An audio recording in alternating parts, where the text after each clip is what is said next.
सच बताओ, तुम हर सुबह क्यों उठते हो? अलार्म बजता है, तुम उठते हो, फोन चेक करते हो और फिर एक और दिन शुरू हो जाता है। लेकिन क्या तुम्हें पता है तुम ये सब क्यों कर रहे हो, या तुम बस कर रहे हो? अगर कल सुबह तुम नहीं उठे तो क्या सच में कुछ बदल जाएगा? हम में से ज्यादातर लोग जी नहीं रहे होते, हम बस रिपीट कर रहे होते हैं। Same routine, same stress, same life. और सबसे डरावनी बात यह है, हमें इसका एहसास भी नहीं होता। लेकिन दुनिया में एक जगह ऐसी भी है जहां लोग ऐसे नहीं जीते, बल्कि वो जीना समझते हैं। जापान में एक छोटा सा गांव है जहां लोग 100 साल से ज्यादा जीते हैं। लेकिन ये कहानी लंबी उम्र की नहीं है, ये कहानी है उस वजह की जिसके बिना हम जी ही नहीं रहे। साइंटिस्ट गए वहां, डॉक्टर्स गए, सबने एक ही सवाल पूछा, तुम इतना लंबा और खुश कैसे जीते हो? उन्होंने सोचा शायद कोई सीक्रेट डाइट होगी, लेकिन वो गलत थे। ना कोई एक्सपेंसिव फूड, ना कोई जिम रूटीन, ना कोई मिरेकल मेडिसिन। फिर भी ये लोग हमसे ज्यादा खुश हैं। तो सवाल ये नहीं है कि वो इतना लंबा क्यों जीते हैं, सवाल ये है हम जीते हुए भी अंदर से खाली क्यों हैं? क्यों हम थोड़े से स्ट्रेस में ही टूट जाते हैं? क्यों हमें हर दिन मोटिवेशन की ज़रूरत पड़ती है? और क्यों हमें खुद से ये पूछने में डर लगता है, मैं ये सब क्यों कर रहा हूँ? क्योंकि हमारे पास वजह नहीं है। लेकिन उस गांव के लोगों के पास है। वो सुबह उठते हैं क्योंकि उन्हें उठना पसंद है, उन्हें पुश करने की ज़रूरत नहीं पड़ती। उनके पास रीज़न होता है और उस रीज़न का नाम है इकिगाई। एक ऐसा कॉन्सेप्ट जो सिंपल है लेकिन 99% लोग इसे इग्नोर करते हैं। इकिगाई मतलब तुम्हारी जीने की वजह, वो रीज़न जिसके लिए तुम हर सुबह उठते हो। और अगर ये तुम्हारे पास नहीं है तो तुम चाहे जितना भी अचीव कर लो, तुम अंदर से खाली ही महसूस करोगे। अब सोचो, तुम क्या कर रहे हो? क्या वो तुम्हें खुशी देता है? क्या तुम उसमें अच्छे हो? क्या वो दुनिया के लिए यूज़फुल है? और क्या उससे तुम्हें कुछ मिलता है? अगर इन चारों का जवाब हाँ नहीं है तो शायद तुम अभी तक अपना इकिगाई ढूंढ ही नहीं पाए हो। और यही वजह है कि हम थक जाते हैं, बर्नआउट हो जाते हैं और फिर कहते हैं यार लाइफ में कुछ मिसिंग है। वो मिसिंग चीज़ कोई चीज़ नहीं है, वो एक रीज़न है।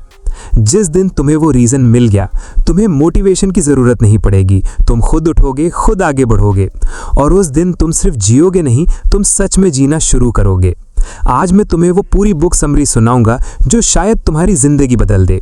तो बैठ जाओ आराम से और ध्यान से सुनो। वो रात जिसने सब बदल दिया। साल था 2010। एक्टर गार्सिया, एक स्पेनिश राइटर, पहली बार जापान आए थे। वो एक सॉफ्टवेयर इंजीनियर की जॉब छोड़कर आए थे। जिंदगी में कुछ खोज रहे थे, पर क्या ये उन्हें खुद नहीं पता था। एक रात वो ओकिनावा के एक छोटे से गांव में पहुंचे। बाहर चांद निकला हुआ था, हवा में चाय की खुशबू थी और एक छोटे से घर में एक बुजुर्ग बैठे थे, 102 साल के। झुर्रियों भरा चेहरा, पर आंखों में एक अजीब सी रोशनी, एक चमक जो एक्टर ने पहले कभी नहीं देखी थी। एक्टर उनके सामने बैठ गया। इशारों की मदद से उसने धीरे से पूछा, आप इतना लंबा क्यों जिए? बुजुर्ग मुस्कुराए, एक पल के लिए चुप रहे, फिर बोले, मेरी पोती है ना, हर सुबह वो मुझे गले लगाती है, बस उसी के लिए उठता हूं। एक्टर चुप हो गया। इतनी छोटी सी बात, इतना बड़ा राज? उसने अगले हफ्ते उस गांव के और लोगों से पूछा। एक 98 साल के दादा बोले, मेरे बाग में अभी 3 पेड़ और लगाने हैं। एक 95 साल की दादी बोली, मेरी पेंटिंग अभी अधूरी है। एक 90 साल के मछुआरे बोले, समंदर मेरा इंतजार करता है। हर एक के पास था जीने की एक वजह, और जापानीज में इसे कहते हैं इकिगाई। इकिगाई, जीने की वजह। इकिगाई क्या है? अब सवाल यह है, ये इकिगाई होता क्या है? कोई मैजिक फॉर्मूला नहीं, कोई मोटिवेशनल ट्रिक नहीं, ये बस 4 सवालों का जवाब है। पहला सवाल, जो तुम्हें पसंद हो, वो काम जिसे करते वक्त तुम्हें दुनिया का होश नहीं रहता, जो करते हुए दिल खुश हो जाए, चाहे खाना बनाना हो, गाना हो, लिखना हो, बच्चों को पढ़ाना हो। दूसरा सवाल, जिसमें तुम अच्छे हो, वो स्किल जो तुम्हारे अंदर नेचुरली है, जो दूसरों को मुश्किल लगे पर तुम्हें आसान। तीसरा सवाल, जिसकी दुनिया को जरूरत हो, वो काम जो सिर्फ तुम्हारे लिए नहीं बल्कि किसी और की जिंदगी भी बेहतर करे। चौथा सवाल, जिससे तुम कमाई कर सको, वो काम जो तुम्हारा पेट भी भरे।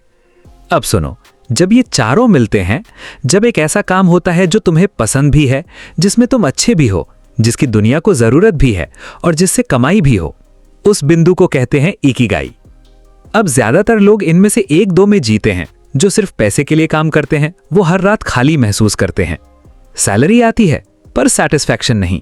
जो सिर्फ पैशन फॉलो करते हैं बिना किसी प्लान के, वो स्ट्रगल में रहते हैं। जो सिर्फ वो करते हैं जो दुनिया चाहती है, वो खुद को खो देते हैं। पर जब चारों मिलते हैं तब एक अजीब सी शांति आती है। ना मंडे का डर, ना संडे की ख्वाहिश, बस एक गहरा शांत बहाव। वो आदमी जो नर्क में भी जीता रहा। 1944 का साल, पूरी दुनिया जल रही थी। विक्टर फ्रैंकल, एक 39 ईयर के जूइश साइकियाट्रिस्ट, वियना में रहते थे। एक सक्सेसफुल डॉक्टर, एक प्यारा परिवार, और फिर एक रात नाजी सोल्जर्स दरवाजे पर आए। उन्हें कॉन्सेंट्रेशन कैंप में ले जाया गया। सब कुछ छीन लिया, घर, परिवार, कपड़े, नाम। सिर्फ एक नंबर बचा था, 11914040। रोज सुबह ठंड में खड़े होते, भूखे रहते, लोगों को मरते देखते। कोई उम्मीद नहीं थी, पर विक्टर मरे नहीं। क्यों? क्योंकि उनके मन में एक सपना था, एक किताब लिखनी थी जो दुनिया को बताए कि तकलीफ में भी जिंदगी का मतलब होता है। उन्होंने उस कैंप में टूटे कागजों पर, दीवारों पर नोट्स लिखे, याद करते रहे, सोचते रहे। उनके साथी टूट गए, बिखर गए, पर विक्टर के हाथों में वो रोशनी बची रही। जब वॉर खत्म हुई, उन्होंने वो किताब लिखी। नाम था मैन सर्च फॉर मीनिंग, और उसमें एक लाइन थी जो आज भी दुनिया भर में लिखी जाती है, जिसे जीने की वजह मिल जाए वो कोई भी तकलीफ झेल सकता है। यही है इकिगाई का असली दिल। पर्पस तुम्हें सिर्फ सरवाइव नहीं करवाता, वो तुम्हें जिलाता है। और यही बात मुझे तुमसे पूछनी है। विक्टर को उनकी वजह पता थी, तुम्हें पता है? सोचो, सुबह अलार्म बजता है, पहला रिएक्शन क्या होता है? उठने की खुशी या 5 मिनट और की ख्वाहिश? ज्यादातर लोगों का जवाब वही है जो तुम अभी सोच रहे हो। और ये इसलिए नहीं कि तुम लेजी हो, ये इसलिए है क्योंकि तुम जो काम कर रहे हो वो तुम्हारा नहीं है। तुमने वो करियर चूज किया जो घर वालों ने कहा। उस सिटी में रहते हो जहां अपॉर्चुनिटी थी, वो इंसान बन गए जो दुनिया चाहती थी। पर तुम कहां हो? साइकोलॉजी में इसे कहते हैं बोरोड लाइफ, किसी और की स्क्रिप्ट पर जी रही जिंदगी। और जब इंसान बोरोड लाइफ जीता है तो एक अजीब सी थकान रहती है। काम करो तो थकान, घर आओ तो खालीपन, रात को नींद भी नहीं आती ठीक से। ओकिनावा के बुजुर्गों में ये थकान नहीं थी, क्योंकि उनकी जिंदगी उनकी अपनी थी। एक साइकोलॉजिस्ट थे, नाम था मिहाली। उन्होंने हजारों लोगों पर एक स्टडी की, doctors, artists, athletes, farmers, surgeons. सबसे एक सवाल पूछा, तुम सबसे ज्यादा खुश कब होते हो? जवाब शॉकिंग था। जब गिफ्ट मिली? नहीं। जब वेकेशन पर गए? नहीं। जब तनख्वाह बढ़ी? नहीं।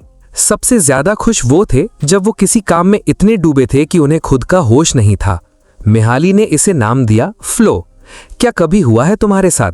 कोई काम कर रहे थे, गाना हो, कुछ लिख रहे हो, कोई गेम खेल रहे हो, और अचानक घड़ी देखी, 3 घंटे बीत गए थे, पर तुम्हें लगा जैसे 20 मिनट। न भूख, न थकान, न कोई टेंशन, बस एक गहरी शांत खुशी। यही फ्लो है। और फ्लो में एक बात होती है, उस वक्त ब्रेन में एक ऐसा केमिकल रिलीज होता है जो तुम्हें अलाइव फील कराता है। वो केमिकल जो कहता है, हाँ यही है, यही मैं हूं।